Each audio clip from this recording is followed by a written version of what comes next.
Baik, jazakillahu khairan katsiran kepada moderator yang telah memberikan kesempatan pada hari ini, insyaallah.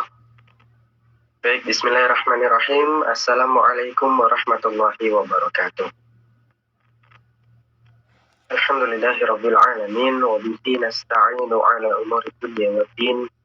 Wassalatu wassalamu ala nabiyyil mursalin nabiyyina wa sayyidina Muhammadin wa ala alihi wa sahbihi ajma'in, amma ba'd.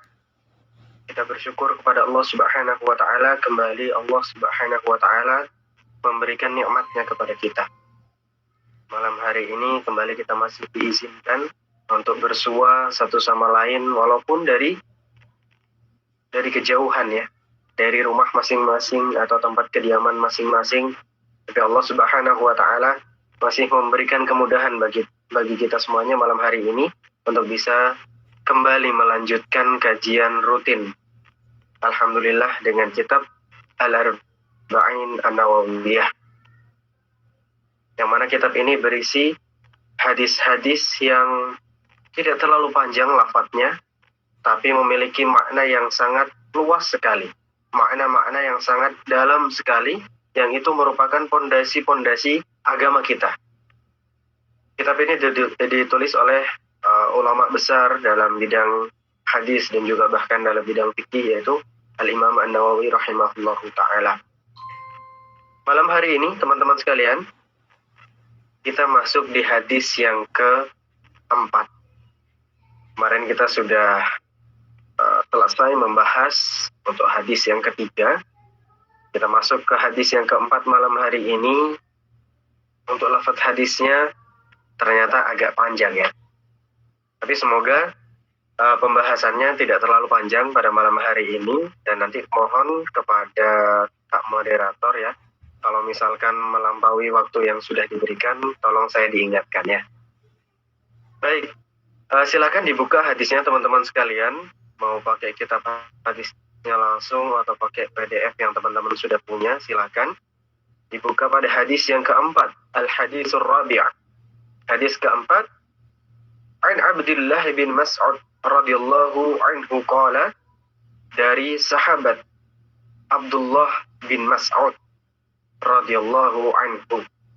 Qala, beliau berkata, haddatsana Rasulullah sallallahu alaihi wasallam, telah menceritakan kepada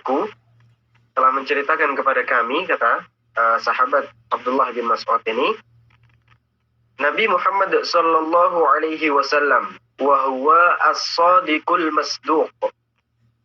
Dan beliau, Nabi Muhammad, kata sahabat Abdullah bin Mas'ud, adalah as-sadiqul masduq, orang yang jujur, yang benar, dan perkataan beliau semuanya itu pantas untuk dibenarkan.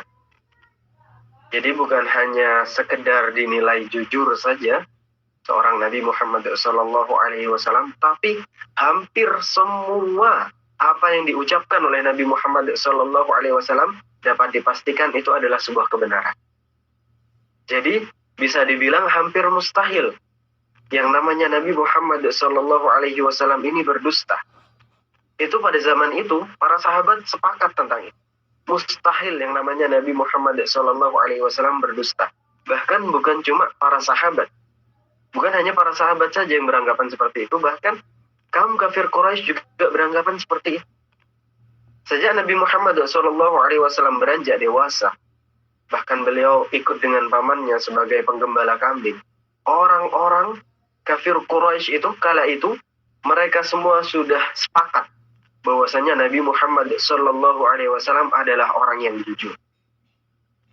Gak mungkin beliau SAW ini berdusta. Pada saat itu semuanya sudah sepakat. Senang semuanya dengan Nabi Muhammad SAW, salah satunya karena kejujurannya. Tapi ketika Nabi Muhammad SAW diangkat menjadi Nabi, kemudian diutus untuk berdakwah oleh Allah Subhanahu wa ta'ala, barulah orang kafir Quraisy mencari-cari alasan agar tidak menjadikan Nabi Muhammad SAW ini orang yang diidolakan oleh mereka, orang yang disenangi oleh mereka. Karena apa? Karena bagi mereka, bagi orang kafir Quraisy itu, Nabi Muhammad SAW sudah mulai mengganggu nih agama mereka, mengganggu ajaran nenek moyang mereka. Walaupun Nabi Muhammad SAW tidak pernah berubah dari dulu. Beliau dari dulu jujur, diangkat menjadi nabi pun tetap jujur, tidak berubah. Dari dulu Nabi Muhammad SAW dikenal tidak pernah berdusta. Setelah diangkat oleh Allah Subhanahu wa taala menjadi nabi pun, Nabi Muhammad SAW tetap tidak pernah berdusta sama sekali. Tapi orang-orang kafir Quraisy tetap nggak suka dengan Nabi Muhammad SAW ketika beliau sudah diangkat menjadi nabi.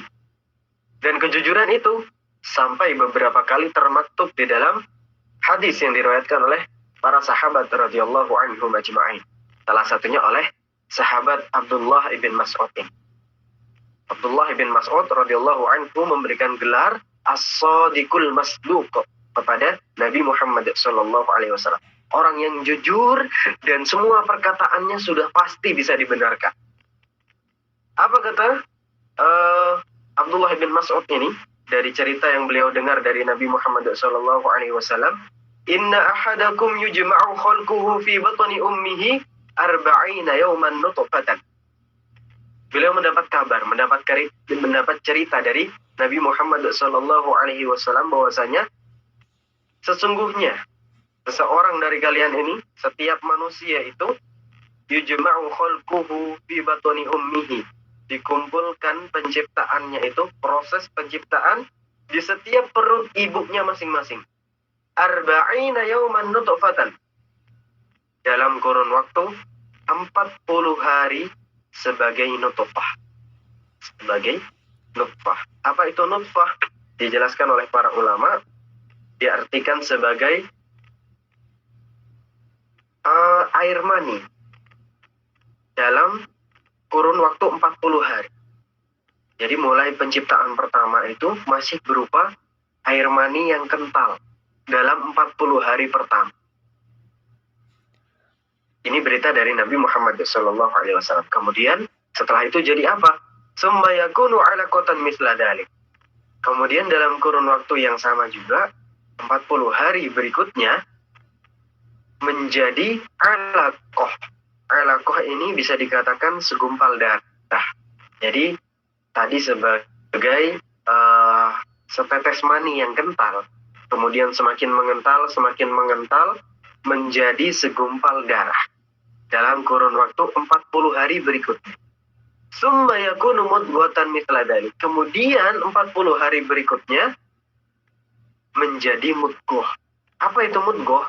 Mudghah dikatakan oleh para ulama seperti segumpal daging. Sudah menjadi segumpal daging. Saya tidak bisa memberikan gambaran pastinya ya, karena yang bisa meneliti ini secara pasti tentunya adalah para medis. Jadi kalau ada teman-teman di sini yang dari medis, ada yang dokter, atau ada yang perawat, dan lain sebagainya, atau ada yang ahli biologi, mohon sharingnya ya. Kita saling sharing di sini, saling melengkapi, karena saya di sini membawakan dari hadis Nabi Shallallahu Alaihi Wasallam, kabar dari Nabi Muhammad Shallallahu Alaihi Wasallam. Yang bisa memastikan itu siapa? Yang meneliti itu tentunya dari teman-teman yang ahli dalam bidang medis. Nah, di sini dijelaskan oleh Nabi Muhammad Shallallahu Alaihi Wasallam, di 40 hari pertama itu berupa nutfah, mani, kemudian mengental, menggumpal menjadi segumpal darah dalam 40 hari berikutnya. Kemudian berubah lagi menjadi segumpal daging pada 40 hari berikut. Berarti total berapa? 90 hari. Kemudian summa yursalu ilaihil malak fayanfukhu fihi ruh. 40 hari kali 3 120 hari ya. 90 hari. Ralat ya. 40 kali 3 120. Summa yursalu ilaihil malak. Kemudian setelah 40 hari yang ketiga itu, setelah menjadi segumpal daging, diutuslah oleh Allah Subhanahu wa taala malaikat. Fayanfukhu fihi ruh. Yang kemudian ditiupkanlah ruh kepada segumpal daging itu. Yang akhirnya daging itu nantinya bisa bergerak. Daging itu mulai berdenyut. Masya Allah. Jadi kemungkinan besar daging pertama yang terbentuk itu adalah jantung kita, teman-teman sekalian. Mungkin ada teman-teman yang dari medis atau dari biologi, ada yang sudah pernah meneliti bagaimana proses perkembangan janin di dalam rahim seorang ibu. Kira-kira benar seperti itu nggak, teman-teman? Mungkin ada yang dari medis, silakan. Ada yang dokter atau ada yang sedang kuliah di kedokteran, boleh dibantu jelaskan, teman-teman sekalian. Mungkin ada dari saya yang keliru. Oh, ternyata enggak. Setelah diteliti, begini. Silakan, teman-teman. Ada nggak teman-teman yang sudah pernah meneliti tentang hal ini atau minimal belajar tentang bagaimana proses berkembangnya janin di dalam rahim seorang ibu? Ada nggak? Ada yang dari kedokteran? Atau bidang medis yang lainnya? Kebidanan mungkin? Oh, ada Kak Lilis itu katanya. Insya Allah. Mana Kak Lilis? Khawatirnya saya salah dalam menyampaikan. Kita sharing ya, teman-teman ya. Karena jujur saya suka biologi, saya suka. Jadi saya pengen tahu nih, memang pengen banget membandingkan antara hadis Nabi SAW, kemudian meneliti faktanya seperti apa. Agar apa? Agar kita dalam menafsirkan atau mensyarah sebuah hadis juga nggak keliru. Karena kadang dari zahir lafaz hadis itu kepada faktanya memang ada perbedaan. Ternyata kita yang salah mengartikan. Maksud dari hadis itu sebenarnya tidak seperti itu. Tapi kita mengartikannya seperti itu karena keterbatasan ilmu kita. Nah, kalau diimbangi dengan penelitian fakta yang sebenarnya, ini kan jadinya balance nanti. Asik gitu. Oh, ketahuan nih, faktanya seperti ini dan ternyata tidak bertentangan dengan hadis Nabi Muhammad SAW. Ada nggak dari teman-teman? Coba yang bisa jelaskan. Proses awalnya itu apa? Berapa hari? Kemudian berubah menjadi bentuk yang berikutnya sampai kepada 120 hari ditiupkan ruh oleh Allah Subhanahu wa taala kepada segumpal daging itu. Jadi kalau dari zahir hadis ini, itu kemungkinan besarnya segumpal dagingnya adalah jantung. Kemudian dari jantung inilah nanti berkembang menjadi daging-daging yang lainnya, mulai berbentuk kepada bentuk-bentuk yang lainnya. Mungkin ada dokter kandungan yang pernah, bukan pernah ya, pasti sering menjalani USG itu ya. Saya pernah ngelihat bagaimana proses USG itu, tapi ya nggak terlalu memperhatikan bagaimana bentuk yang sebenarnya. Terus kalau bukan USG yang 3D itu juga agak susah ya kita membayangkan ini bentuk bayinya gimana ya sebenarnya. Seru untuk mempelajari hal-hal ini yang ternyata dikaitkan oleh hadis Nabi Muhammad SAW itu tidak bertentangan sama sekali, teman-teman sekalian. Nah, ini dikabarkan oleh Nabi Muhammad SAW berapa tahun yang lalu? 1400 tahun yang lalu. Dikabarkan oleh Nabi Muhammad SAW kepada para sahabat di zaman itu. Dan di tahun segitu, teman-teman sekalian, nggak ada fasilitas medis seperti sekarang. Nggak ada alat-alat canggih sama sekali untuk bisa meneliti bagaimana proses yang terjadi di dalam rahim kandungan seorang ibu. Tapi kok bisa Nabi Muhammad SAW mengabarkan itu kepada para sahabat? Tentu karena apa yang diucapkan oleh Nabi Muhammad SAW itu atas wahyu dari Allah Subhanahu wa taala. In huwa illa wahyu yuha. Semua yang keluar dari ucapan Nabi Muhammad SAW itu bukan hawa nafsu. Gak pernah ada yang keluar itu berdasarkan hawa nafsu Nabi Muhammad SAW. Semuanya berdasarkan wahyu dari Allah Subhanahu wa taala. Dan termasuk ini. Makanya Abdullah bin Mas'ud radhiyallahu anhu mengawali hadis ini dengan perkataan wa huwa as-sadiqul masduq. Itu tujuannya. Karena yang dikabarkan oleh Nabi Muhammad SAW di dalam hadis ini adalah kabar-kabar yang gaib. Yang di zaman itu nggak akan ada orang yang bisa membuktikan sama sekali. Di zaman itu. Tapi sekarang alhamdulillah. Di zaman kita sekarang kita bisa membuktikan nih. Kalau masih ada yang ragu dengan sabda-sabda Nabi SAW, Masih ada tuh orang-orang di luar Islam yang ragu dengan kebenaran Islam. Bawakan satu hadis saja yang itu berisi berita goib yang bisa dibuktikan di zaman sekarang, suruh mereka lihat. Salah satunya hadis ini.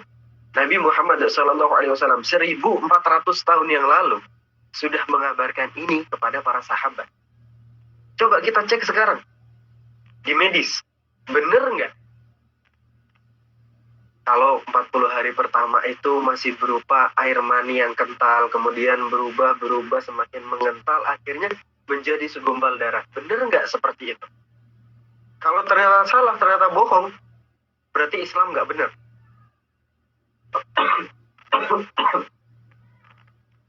Dan sampai sekarang, perihal hadis ini pun belum ada dari medis yang menyalahkan sabda Nabi Muhammad SAW.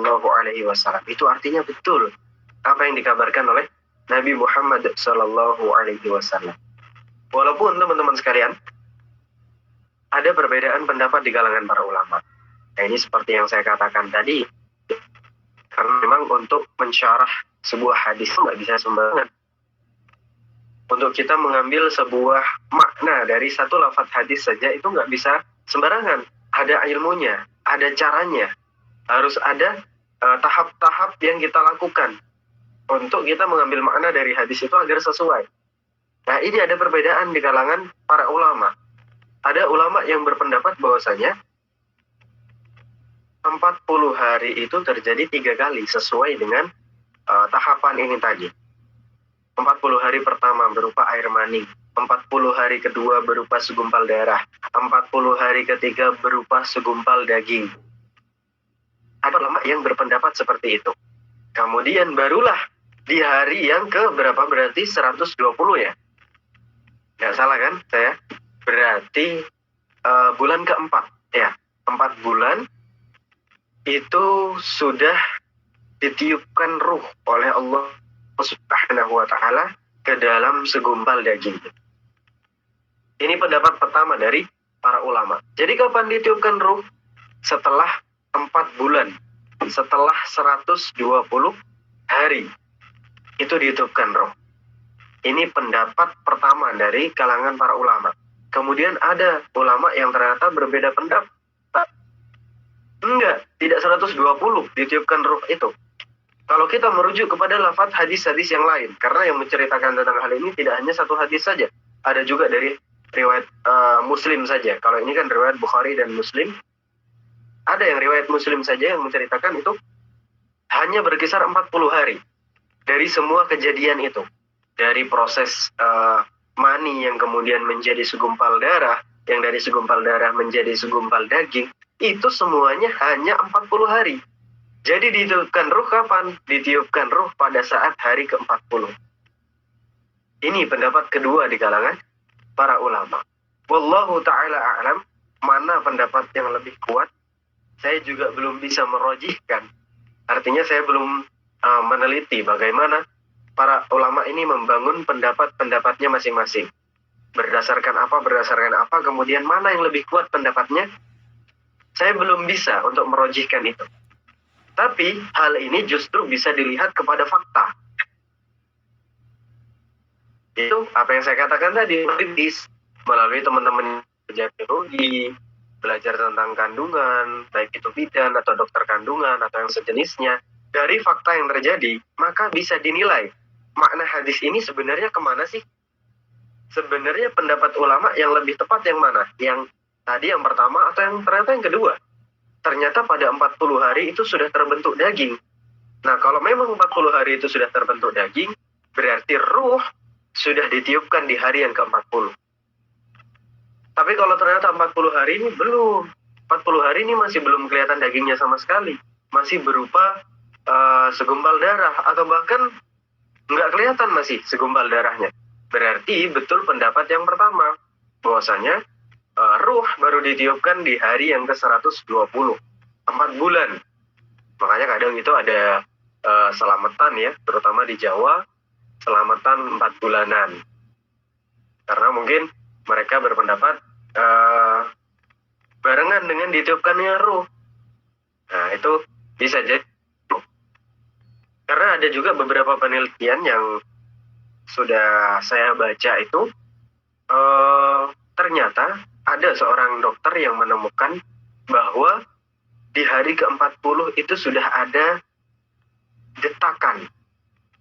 Ya, sudah ada, iya kalau dicek pakai USG itu, di hari ke-40 itu sudah mulai berdetak. Dek, dek. Nah, bener nggak dari teman-teman yang berkecimpung dalam dunia medis atau bahkan di dunia kandungan?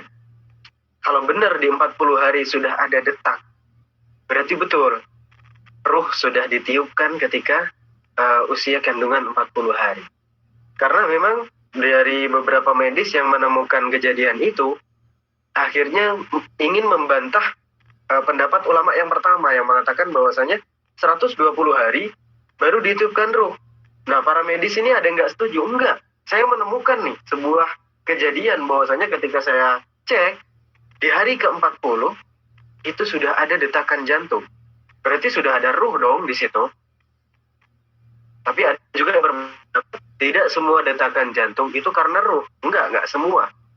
Karena ada daging yang bergerak sendiri. Kata para medis yang mendukung pendapat ulama yang pertama. Contohnya apa? Contohnya buntut cicak. Ketika buntut cicak itu terlepas dari cicaknya ya, kemudian kan masih gerak-gerak itu biasanya buntut cicaknya. Apakah ketika buntut cicak terlepas itu ada ruh baru di buntutnya? Atau enggak? Itu hanya terjadi karena gerakan saraf pada bagian tubuh itu saja. Ruhnya tetap satu di tubuh cicak yang utama. Tidak kemudian menjadi dua ruh karena dua-duanya sama-sama bergerak. Nah, ada yang berpendapat seperti itu. Jadi tidak semua gerakan pada tubuh itu terjadi karena ada ruh di sana. Jadi bisa jadi detakan jantung itu karena ya memang ada saraf dari ibunya mungkin, kemudian menghasilkan gerakan di sana seperti itu. Ya mungkin bisa diluruskan ya dari teman-teman yang berkecimpung dalam dunia medis, pendapat mana kira-kira yang lebih kuat. Insya Allah dua-duanya memiliki landasan yang sama-sama kuat. Pendapat ulama yang pertama, pendapat ulama yang kedua, sama-sama kuat, hanya saja tinggal kita merojihkan, menguatkan salah satu pendapat. Mana yang lebih dekat kepada kebenaran, mana yang lebih dekat kepada fakta yang terjadi di lapangan. Seperti itu teman-teman sekalian. Seru sebenarnya kalau kita menggabungkan antara dunia sains itu dengan dunia agama kita.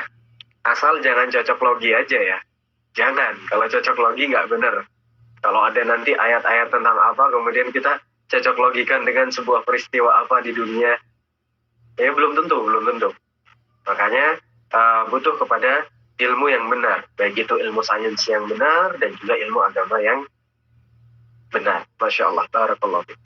Tapi di antara dua pendapat itu teman-teman sekalian, kita bisa menyimpulkan bahwasanya kita harus hati-hati. Walaupun kita lebih condong kepada pendapat yang pertama, baru dihidupkan ruh pada hari ke-120 atau pada bulan ke-4, kita harus hati-hati. Jangan sampai kita bermudah-mudahan membunuh janin. Ingat ya, jangan sampai kita bermudah-mudahan membunuh janin. Wal'iyadzubillah. Ketika ruh belum ditiupkan, kemudian kita bunuh janin itu, para ulama memang berpendapat kita tidak terhitung membunuh nyawa manusia. Karena apa? Karena memang belum ada nyawanya di situ. Belum ada ruh ketika di bawah 120 hari. Ini pendapat ulama yang pertama. Kalau kita mengambil pendapat ulama yang kedua, berarti 40 hari sudah ada ruh. Kalau kita membunuh janin itu di atas 40 hari, berarti kita sudah terhitung membunuh satu nyawa. Yang mana Allah Subhanahu wa Ta'ala berfirman di dalam salah satu firman-Nya, membunuh satu nyawa sama dengan membunuh seluruh nyawa yang ada di muka bumi ini. Satu nyawa yang kita bunuh itu setara dengan semuanya. Sama aja kita sudah bunuh semuanya. Begitupun sebaliknya, kalau ada satu nyawa yang kita jaga, yang kita selamatkan dari kematian, kita berusaha menjaga nyawa satu ini agar selamat, maka kita sama dengan menyelamatkan seluruh nyawa manusia. Makanya kita jangan sampai bermudah-mudahan, terutama ya pemuda-pemuda zaman sekarang, wal'iyadzubillah, Sedih sekali ketika kita ingat dengan keadaan di zaman sekarang, tapi insya Allah teman-teman yang ada di komunitas ini nggak akan seperti itu, nggak akan. Saya yakin. Tapi cobalah kita lihat teman-teman di luar sana, yang mereka sudah pacaran di luar batas, sudah di luar dari batasnya. Akhirnya terjadi apa? Terjadi suatu hal yang tidak diinginkan. Kemudian hamillah si pacarnya ini, si ceweknya ini hamil. Dan mereka bermudah-mudahan untuk yang namanya aborsi, menggugurkan kandungan. Mereka seperti gak ngerasa dosa sama sekali. Ketika dikabari, hamil, aku telat. Dan setelah aku tes, aku hamil positif. Ya udah, bawa ke dukun. Atau bawa kemana biar digugurkan. Aku nggak mau sampai ketahuan ini itu, awas aja kalau sampai ya si cowoknya ngancem. Kemudian mereka berdua datanglah bareng-bareng ke dukun beranak atau yang lain sebagainya, yang sejenisnya, diminumin jamu atau apa itu untuk digugurkan kandungan itu. Wala'iyah. Di zaman sekarang itu sebagai satu hal yang mudah sekali. Bahkan beberapa penelitian itu ada seorang gadis SMA atau saya lupa sudah lulus SMA, dia sudah beberapa kali melakukan aborsi. Beberapa kali teman-teman sekalian. Jelas lebih dari 2 atau 3 kali sudah. Aborsi teman-teman sekalian. Menggugurkan janin yang sedang dia kandung. Seperti bukan suatu yang aib lagi di zaman sekarang. Seperti suatu hal yang sudah biasa, bahkan di dunia medis. Sudah banyak dokter-dokter yang berpengalaman didatangi pasien yang ingin aborsi. Anak-anak muda, mereka belum nikah. Dan ternyata hamil di luar kandungan. Afwan, hamil di luar nikah. Kok di luar kandungan? Nggak hamil berarti kalau di luar kandungan.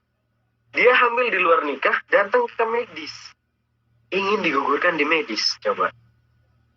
Sudah nggak ada rasa malu mereka itu sudah. Yang penting hawa nafsunya terlampiaskan. Setelah jadi itu anak dibunuh.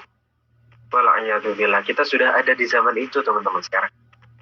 Makanya kalau saya boleh saran, ambillah pendapat ulama yang kedua.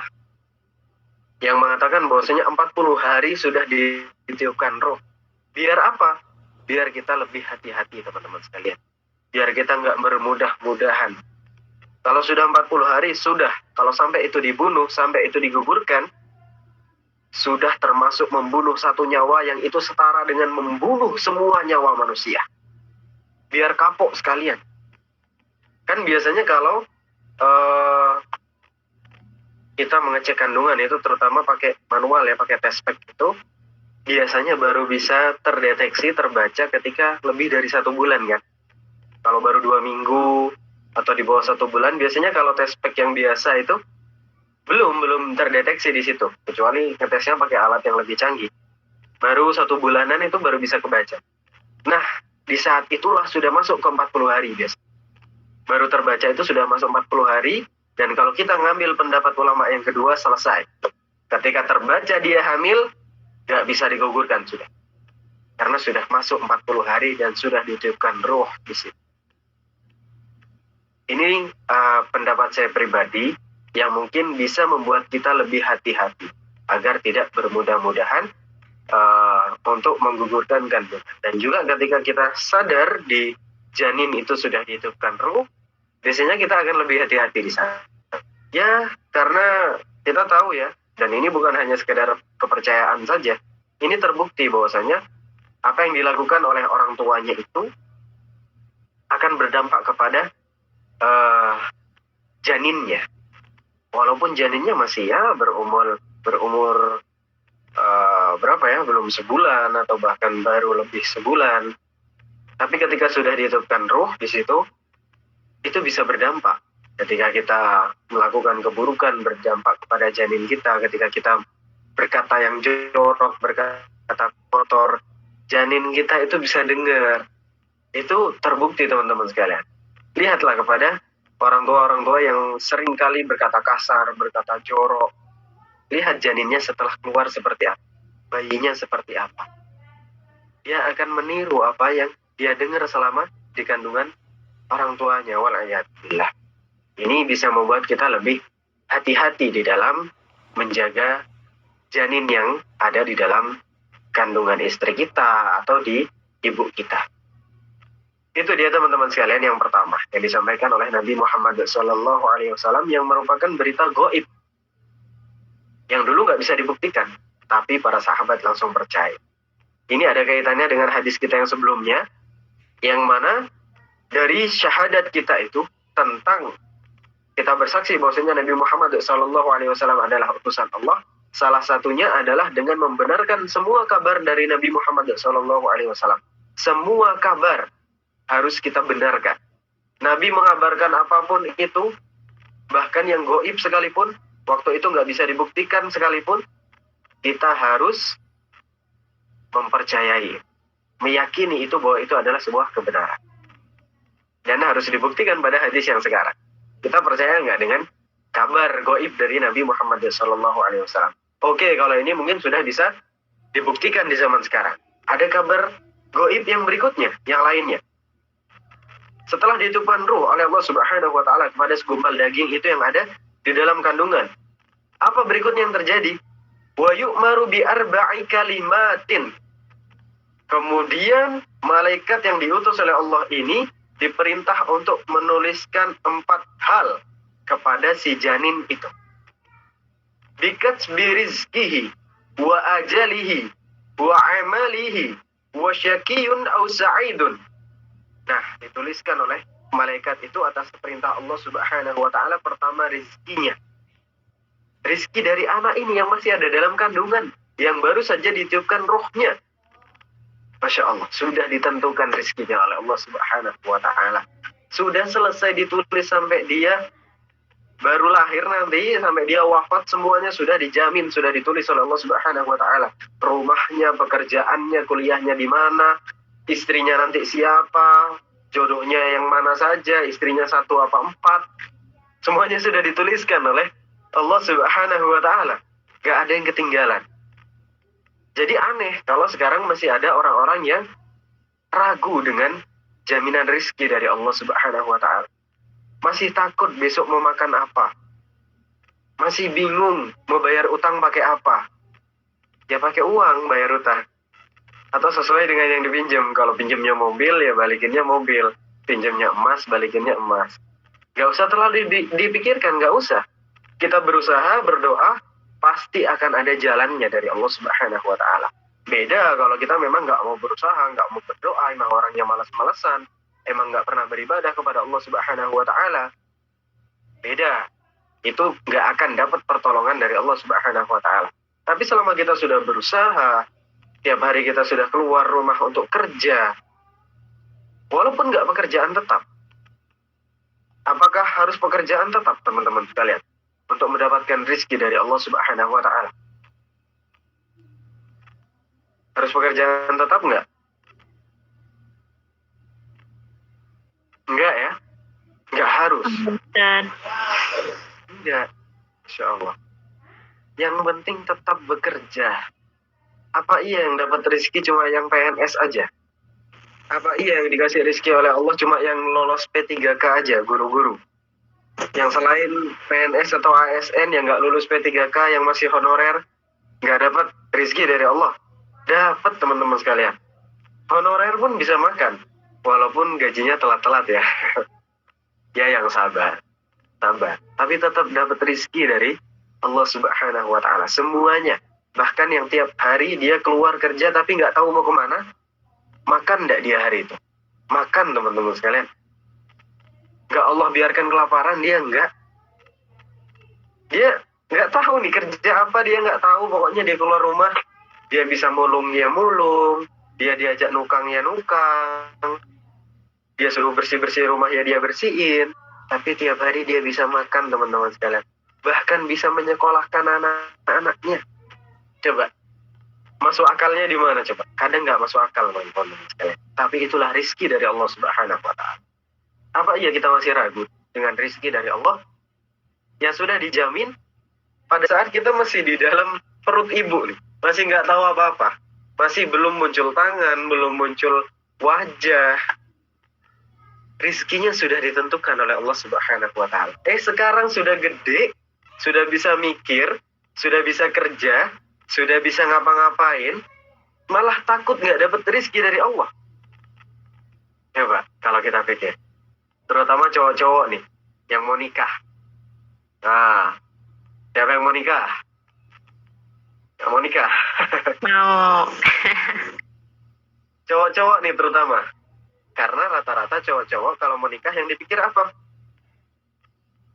Finansial. Wajar apa enggak? Wajar. Wajar. Memikirkan finansial sebelum menikah itu sangat wajar sekali.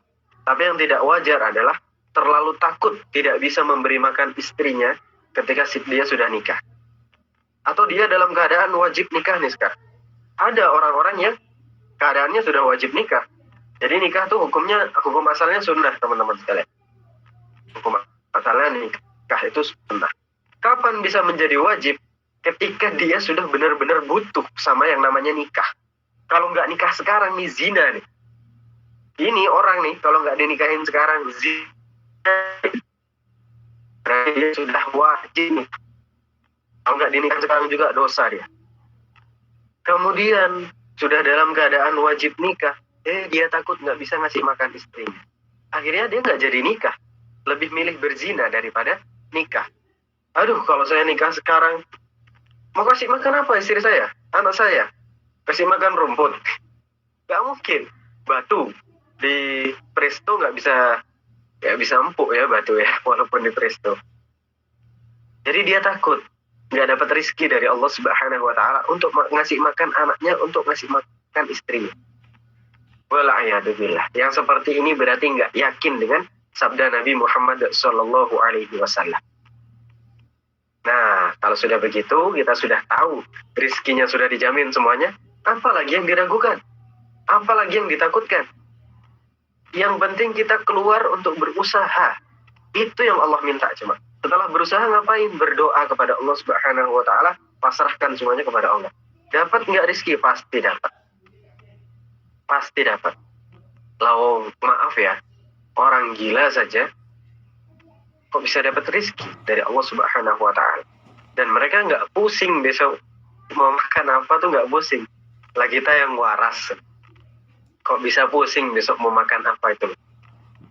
Padahal kita diberikan ilmu, diberikan keahlian, diberikan skill, ilmu bisnis ada misalkan. Ilmu lainnya juga banyak. Bisa berusaha di segala macam bidang. Cuma kadang kita itu gengsi, teman. Iya, kita itu kebanyakan gengsinya. Pekerjaan itu banyak. Bohong kalau sekarang mengatakan, aduh sekarang ini mau kerja apa sih? Pekerjaan itu semuanya susah. Dapat kerja itu susah sekali di zaman sekarang. Bohong teman-teman sekalian. Lawang orang duduk di rumahnya, HP taruh di depannya, sambil dia siram-siram, dia dapat uang loh. Coba di zaman sekarang, duduk nih di kamar mandi, HP-nya ditaruh depannya, nge-live TikTok, siram-siram dapat uang. Ya walaupun haram ya, karena itu sama dengan minta-minta, sama aja, haram. Ya tapi ini kita berbicara dengan logika ya. Betapa mudahnya sekarang kita cari uang. Yang halal pasti jauh lebih mudah. Yang halal, yang haram susah teman-teman sekalian. Jangan dibalik ya, kita berpendapat yang haram lebih mudah daripada yang halal. Enggak, cari yang halal itu jauh lebih mudah daripada yang haram. Nggak takut di uber-uber warga, nggak takut di penjara, nggak takut dihukum sana sini. Itu kalau kita cari yang halal dan mudah, insya Allah diberikan jalan oleh Allah Subhanahu wa Ta'ala. Kemudian ajalnya sudah dituliskan. Kapan dia mati sudah dituliskan. Jadi nggak usah mikir mati, tapi mikir apa yang kita bawa untuk mati. Apa yang kita persiapkan untuk kematian kita tuh apa yang sudah kita persiapkan. Nggak usah mikir kapan mati, nggak usah, pasti mati. Mau sekarang, mau besok, mau nanti malam, mau besok bangun tidur, pasti mati. Tapi apa yang kita bawa untuk menjadi bekal kita setelah kematian, itu yang harus kita pikir. Wa amalihi, amal perbuatannya semuanya sudah dituliskan oleh Allah Subhanahu wa Ta'ala. Semuanya, nggak ada yang ketinggalan. Wa syaqiyun aw sa'id, dan dia termasuk orang-orang yang bahagia ataukah termasuk orang yang sengsara. Semuanya sudah dipastikan, ditetapkan, dituliskan oleh Allah Subhanahu wa taala. Fawallahilladzi la ilaha ghairuhu inna ahadakum la ya'malu bi'amali ahli jannah. Nah, kemudian Nabi Shallallahu alaihi wasallam bersumpah dengan nama Allah Subhanahu wa taala yang tidak ada sesembahan yang patut disembah dengan benar kecuali Allah. Kemudian Nabi mengabarkan kabar gaib yang berikutnya. Tadi kabar gaib tentang proses yang terjadi dalam kandungan, proses janin yang ada di dalam rahim seorang ibu. Kemudian kabar gaib berikutnya tentang pencatatan rezekinya, ajalnya, amalnya, dia termasuk yang sengsara apa yang bahagia, semuanya sudah dicatatkan. Takdirnya sudah ditakdirkan saat itu sampai nanti dia wafat. Semuanya, bahkan sampai di akhirat kelak dia termasuk orang yang syakiyun atau sa'idun sudah ditentukan. Dia termasuk yang sengsara apa yang bahagia, baik di dunia ataupun di akhirat nanti. Semuanya sudah ditentukan oleh Allah Subhanahu wa ta'ala. Itu kabar gaib yang berikutnya. Kita percaya enggak? Itu yang pertama. Kita harus sepakati dulu nih, sebelum kita lanjut kepada kabar gaib yang berikutnya. Dari kabar gaib yang sudah kita dengar nih tadi dari Nabi Muhammad Sallallahu Alaihi Wasallam, kita percaya enggak? Kita yakin enggak? Bukan hanya sekedar percaya biasa, yakin enggak? Kemudian dari keyakinan itu kita praktekkan enggak dalam kehidupan sehari-hari? Jangan-jangan kita masih ragu tentang rezeki. Jangan-jangan kita masih ragu tentang jodoh. Kapan ya saya dapat jodoh? Kok yang lain sudah nikah, saya nggak nikah-nikah ya? Semuanya sudah dituliskan teman-teman sekalian. Semuanya jodoh sudah dituliskan. Nggak akan kemana-mana. Kalau jodohnya di pelaminan, ya di pelaminan. Tapi kalau jodohnya di pemakaman, ya sudah. Berarti kita didahului oleh ajal kita. Sebelum kita mendapatkan jodoh. Semuanya sudah dituliskan oleh Allah Subhanahu wa ta'ala. Kita di dunia ini tinggal menjalani saja teman-teman sekalian. Gak perlu kita mikirin takdir. Pusing sendiri kalau kita memikirkan yang bukan urusan kita. Takdir itu urusan siapa teman-teman? Urusan Allah Subhanahu wa ta'ala. Malaikat aja gak ikut campur. Murni itu urusan Allah Subhanahu wa ta'ala yang menakdirkan semua takdir makhluknya. Nah, kita jangan coba-coba ikutan memikirkan itu, jangan. Pusing sendiri. Kalau nggak percaya, silakan. Besok kita mikirin, aduh setelah lulus SMA kuliah di mana ya enaknya yang terbaik ya, aduh takutnya nanti kuliah di sana nanti gini. Setelah kuliah nanti kerjanya gimana ya, aduh, pusing sendiri, overthinking sendiri, stres sendiri, capek sendiri. Mendingan kerjakan aja yang terbaik yang sekarang kita bisa kerjakan. Lagi sekolah SMA nih, udah sekolah yang benar, lakukan yang terbaik. Nanti kuliah di mana? Kita pilih yang terbaik, kita usahakan yang terbaik, kita doa sama Allah yang terbaik. Pasti nanti dapat yang terbaik juga. Setelah dapat yang terbaik nih, kuliah di tempat yang terbaik, lakukan yang terbaik saat kuliah itu. Nanti kerja di mana? Sudah nggak usah dipikir dulu. Kerjakan dulu yang di depan mata. Kerjakan, sudah lulus kuliah. Nah, cari kerjaan yang terbaik. Minta sama Allah yang terbaik. Nanti setelah dapat kerja, jodoh gimana? Gak usah dipikir dulu. Kerja dulu yang benar. Kalau memang sudah waktunya datang. Lawang ada yang lulus SMA, banyak langsung nikah itu. Apa dia memikirkan, pusing-pusing nanti SMA, nikah apa? Enggak. Yes, lulus SMA, kemudian disuruh nikah sama orang tuanya, sudah nikah. Ternyata datangnya jodoh lebih dulu daripada kuliah dia, daripada kerjaan dia misalkan. Masya Allah. Kita tentang takdir itu nggak usah ikut mikir. Kerjakan apa yang sudah ditulis oleh Allah Subhanahu wa ta'ala. Kemudian, kabar gaib yang terakhir. Inna ahadakum la ya'malu bi'amali ahli jannah hatta ma yakunu bainahu wa bainaha illa dhira' fa yasbiqu 'alaihi al-kitab fa ya'malu bi'amali ahli an-nar fa yadkhuluha. Kabar gaib yang berikutnya, Nabi Shallallahu Alaihi Wasallam mengabarkan kepada para sahabat, yang itu sampai kabarnya kepada kita hari ini. Ada seorang di antara kalian yang beramal dengan amalan ahli surga. Beramal dengan amalan ahli surga sampai antara dia dan surga itu cuma berjarak sedira. Zira itu satu hasta. Satu hasta ini dari siku sampai ujung jari. Ya, segini aja. Satu hasta. Kalau ini satu lengan ya. Ini satu hasta aja. Deket. Antara dia sama surga udah deket. Udah di depan mata. Tinggal ngelangkah nggak sampai satu langkah sudah masuk surga. Illa dira' fayasbiqu alaihi alkitab fayamalu bi'amali ahli nar fayadkhulu. Sudah dekat, jaraknya cuma sehasta dari dia ke surga.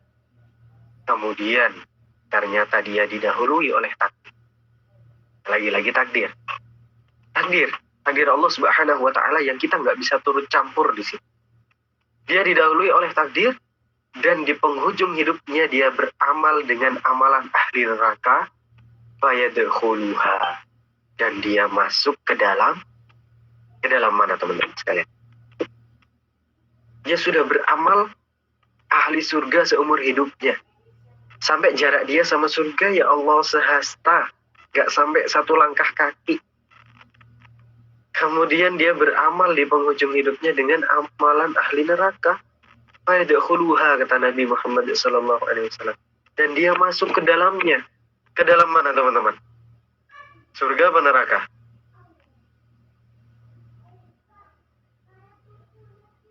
Dalam mana teman-teman? Ke dalam neraka ya. Ke dalam neraka Allah Subhanahu wa taala. Coba kalau kita pikir pakai logika. Kalau kita pikir pakai logika, nggak adil dong ya berarti ya. Padahal dia sudah capek-capek beramal dengan amalan ahli surga. Sampai jarak dia sama surga itu udah deket banget. Cuma karena dia beramal dengan amalan ahli neraka di penghujung hidupnya, dia dimasukkan ke neraka oleh Allah Subhanahu wa ta'ala. Adil apa enggak Allah Subhanahu wa ta'ala kepada kita? Adil. Kenapa adil? Karena Allah Subhanahu wa ta'ala sudah mengabarkan ini jauh-jauh hari. Melalui lisan Nabi Muhammad SAW 1400 tahun yang lalu. Dan bukan hanya kabar ini saja teman-teman sekalian. Banyak sekali hadis yang menerangkan kepada kita kalau seseorang itu dinilai dari penutupnya. Dinilai dari akhirnya. Bagaimana penutup hidup? Bagaimana akhir hidup? Itu yang dijadikan patokan oleh Allah Subhanahu wa ta'ala yang menjadi penentu dari amaliyah dia. Begitu pula yang sebaliknya. Wa inna ahadakum la ya'malu bi'amali ahli an-nar hatta ma yakunu bainahu wa bainaha illa bira'. Fayasbiqu 'alaihi al-kitab. Fayamalu bi'amali ahli an-nar fayamalu bi'amali ahli al-jannah fayadkhuluha. Begitu pula sebaliknya. Ada orang-orang yang dari dulu nih hidupnya diisi dengan amalan-amalan ahli neraka. Kemudian dia dan neraka itu sudah tinggal sehasta lagi. Deket banget, sudah dikit lagi masuk neraka. Tapi ternyata apa? Dia didahului takdir. Fasbiqu alaihil kitab. Didahului takdir, fayamalu bi'amali ahlil jannah. Dan ternyata di penghujung hidupnya dia beramal dengan amalan ahli surga, fayadkhuluha. Dan dia masuk ke dalamnya. Masuk ke dalam surga, kata Nabi Muhammad sallallahu alaihi wasallam. Adil nggak Allah? Adil teman-teman sekalian. Adil banget. Allah sudah mengabarkan ini jauh-jauh hari. Dan Allah memberikan keadilan itu. Yang tadi sudah hampir jadi ahli surga, ternyata nggak jadi. Yang ini sudah hampir jadi ahli neraka. Tapi ternyata nggak jadi. Karena di penghujung hidupnya, dia bertaubat kepada Allah. Di penghujung hidupnya, dia melakukan amalan ahli surga. Dan diterima oleh Allah Subhanahu wa ta'ala, dimasukkan ke dalam surga oleh Allah Subhanahu wa ta'ala. Subhanallah. Amalan ahli surga apa contohnya teman-teman sekalian? Coba ada yang bisa ngasih contoh nggak?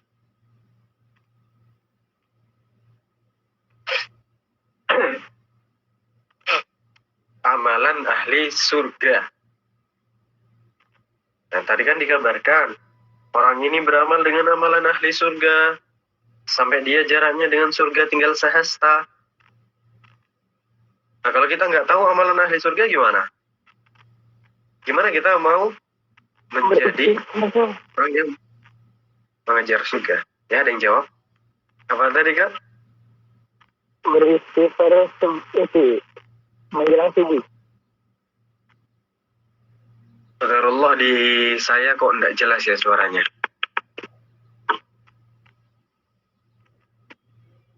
Kalau yang saya dengar juga itu beristighfar sebelum subuh. Menjelang. Beristighfar. Gimana, Mas? Beristighfar? Ya. Oh, afan banget. Enggak jelas di ini anak. Ya? Beristighfar menjelang subuh. Ya. Masya Allah. Dari 20 itu. Allah. Jazakumullah khairan katsiran. Masya Allah. Beristighfar. Itu tepatnya di waktu sahur ya. Karena di waktu sahur orang-orang mukmin itu biasa beristighfar di sana.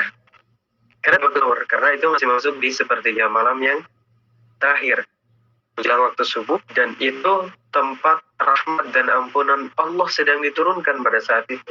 Dan kebiasaan orang-orang mukmin beristighfar pada saat itu. Ya Allah, luar biasa insya Allah. Dia bangun di saat orang yang lain tidur, dia beribadah kepada Allah Subhanahu wa taala, baca Quran, sholat 2 rakaat atau bahkan lebih.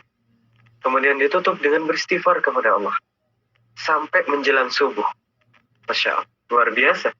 Ini amalan ahli surga ini. Coba, kira-kira kita terbiasa seperti itu nggak? Kalau belum terbiasa, ya yuk mulai dibiasakan. Kita jadi orang-orang yang ngejar surga. Loh, tapi kan kita beramal bukan ngejar surga. Loh, enggak. Allah yang nyuruh kita ngejar surga, teman-teman sekalian. Berapa banyak firman-firman Allah Subhanahu wa taala yang menyuruh kita berlomba-lomba. Bukan hanya berlomba buat kebaikan, berlomba buat kebaikan. Allah menyuruh kita berlomba mencari surga. Berlomba-lomba meminta jauh dari azab neraka. Allah yang nyuruh kita. Jadi kita jangan bilang beribadah nggak usah berharap surga deh. Nggak usah berharap jauh dari neraka deh. Enggak, jangan sampai seperti itu. Karena Allah yang nyuruh kita. Kalau Allah nggak nyuruh kita, ya sudah, mungkin kita nggak mau berharap surga ya. Ini Allah yang nyuruh. Karena Allah yang paling tahu seperti apa ciptaannya. Allah sudah menciptakan manusia nih, dengan hawa nafsu, dengan begitu banyak keinginan. Makanya Allah suruh manusia beribadah, Allah suruh manusia jauh dari maksiat, tapi Allah kasih reward sama manusia. Karena apa? Karena yang disuruh sama Allah ini manusia, yang sifatnya memang punya hawa nafsu. Jadi bohong kalau ada manusia yang mengatakan, saya beribadah ikhlas, gak berharap surga, gak berharap dijauhkan neraka. Jadi kalau saya capek-capek beribadah tapi nanti tetap dimasukkan neraka, gak apa-apa, saya ikhlas. Bohong. Kalau mereka seperti itu, bohong. Bisa dijamin. Karena ini bukan sifat manusia ini. Ini sifat malaikat kalau seperti ini. Berarti dia bukan makhluk Allah sudah. Karena manusia bukan, malaikat juga bukan. Ya dia fisiknya manusia, tapi dia nggak ngaku kalau dia manusia, ngakunya malaikat. Tapi fisiknya tidak seperti malaikat. Berarti dia manusia bukan, malaikat juga bukan. Kecuali Allah memerintahkan malaikat. Semua malaikat disuruh beribadah kepada Allah. Malaikat nggak butuh reward apa-apa, teman-teman sekalian. Nggak butuh surga, nggak butuh neraka. Iya, malaikat. Mereka nggak punya hawa nafsu. Tapi kita diciptakan bersama hawa nafsu oleh Allah Subhanahu wa ta'ala. Dan Allah yang memerintahkan kita untuk berburu surga. Berlomba-lomba untuk menjauhkan diri dari azab neraka. Allah yang nyuruh kita. Maka kita minta surga. Kita minta dijauhkan dari neraka. Kita beristighfar kepada Allah, bertaubat setiap hari, melakukan berbagai macam ketaatan. Kita minta surga. Minta dijauhkan dari neraka. Allah yang nyuruh kita seperti itu, teman-teman. Kemudian, amalan ahli neraka. Contohnya apa? Tadi sudah tuh, amalan ahli surga. Kita mau coba nih, mulai malam hari ini membiasakan itu, atau yang sudah dicoba untuk ditingkatkan. Amalan ahli surga. Nah sekarang amalan ahli neraka, contohnya apa?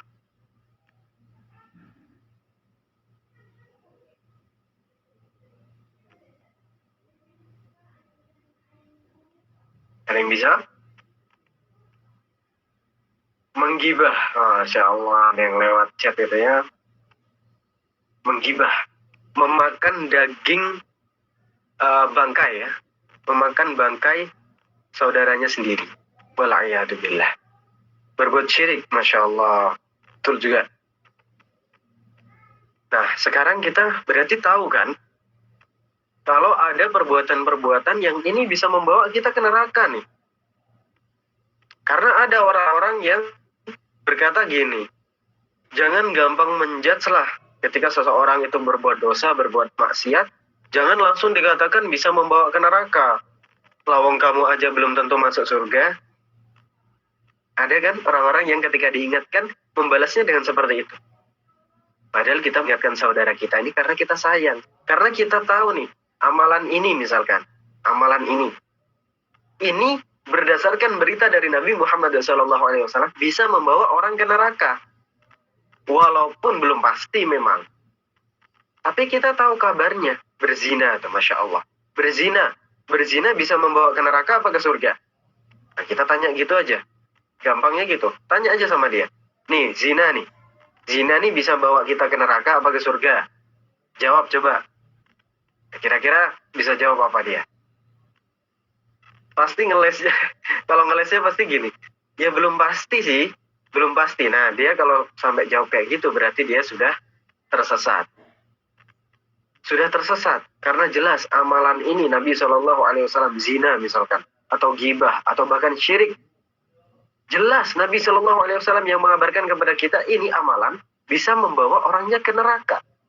Walaupun belum pasti. Kecuali syirik ya. Kalau syirik terus nggak bertaubat, sudah pasti masuk neraka itu. Sepakat para ulama. Kalau selain itu, memang belum pasti. Tapi dia bisa membawa ke neraka. Apalagi kalau sampai jawabnya, oh berzina masih bisa membawa ke surga. Wal'iyadzubillah, dia sudah tersesat dengan sesat-sesatnya. Seperti pondok yang lagi viral sekarang itu. Ada aja ya orang-orang yang kayak gitu. Nah, itu berarti syahadatnya nggak benar itu teman-teman sekalian. Kita kemarin sudah bahas syahadat ya. Kita akui semua aturan itu datang dari Allah. Kita akui Nabi Muhammad adalah utusan Allah. Tapi kita nggak percaya sama yang dibawa oleh Nabi Muhammad. Yang itu datang dari Allah Subhanahu wa Ta'ala. Syahadatnya palsu. Syahadat dia dusta teman-teman sekalian. Makanya kita jangan sampai seperti itu. Kita yakin dengan amalan-amalan ahli surga. Siapa yang bisa mengatakan orang yang bertaubat dengan taubatan nasuha kepada Allah Subhanahu wa Ta'ala bisa membawa dia ke neraka? Coba siapa yang berani mengatakan seperti itu? Dia taubat dengan taubatan nasuha, ikhlas karena Allah Subhanahu wa Ta'ala benar-benar ingin berhenti dari maksiatnya. Amalan ini amalan pembawa ke surga apa ke neraka? Ada nggak yang berani bilang kalau ini amalan pembawa ke neraka? Gak ada teman-teman sekalian. Orang yang benar pemahamannya ya, yang masih lurus dia, nggak kayak pondok yang lagi viral itu, dia pasti nggak akan mengatakan ini amalan pembawa ke neraka. Nggak mungkin, karena sudah jelas zahirnya. Beritanya dari Nabi SAW juga sudah jelas sekali. Amalan ini pembawa ke neraka, walaupun belum pasti. Amalan ini pembawa ke surga, walaupun belum pasti. Makanya dari kedua ketidakpastian itu, kira-kira orang yang cerdas lebih mengambil kepastian yang mana? Ini sama-sama nggak pasti nih. Tapi orang yang cerdas milih mengambil yang mana untuk mencari kepastian? Pasti mengambil sesuatu yang baik yang bisa membawa dia ke surga. Walaupun belum pasti. Toh kalau nggak pasti ya sudah. Mungkin dia akan dihukum sementara di neraka. Kalau pasti, alhamdulillah dia sudah menjadi ahli surga. Tapi kalau dia ambilnya jalan ke neraka, ketika pasti dia ke neraka selesai, sudah nggak ada harapan dia ke surga. Seperti itu teman-teman sekalian. Dan di sini dijelaskan bahwa akhir dari sebuah amalan seseorang itu di penghujung hidup. Jadi percuma sekali saya katakan, percuma. Seorang dia sudah capek-capek beramal, capek-capek beribadah kepada Allah, di penghujung hidupnya